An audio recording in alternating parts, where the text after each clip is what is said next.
उन्होंने गौतम बुद्ध के बारे में यह लिखा है कि मेरा यह गुमान है कि वो भी अल्लाह के नबी थे, और उसकी दलील दी।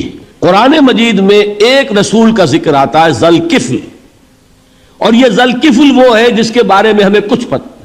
कुरान मजीद में भी एक जगह जिक्र आया है। नंबर 2 यह कि किसी हदीस में उसकी कोई हमें वजाहत नहीं मिलती, ना हुजूर से पूछा गया, ना हुजूर ने उसकी वजाहत फरमाई। अब यह ज़ुल्किफ्ल है कौन?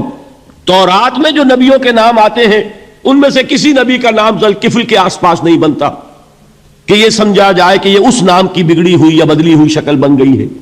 तो उन्होंने जो कहा है वो बात वज़नी मालूम होती है इस एतबार से कि कपल वस्तु, कपल पे जो है वो अरबी में है नहीं, वो फे बनती है। तो ज़ुल्किफ्ल के माने किफल वाला, और ये किफल जो है कपल, कपल वाला, जिसको हम कहते हैं कपल वस्तु का शहजादा। तो उन्होंने ये कहा है कि गौतम बुद्ध के बारे में ये ख्याल, ये मैं अर्ज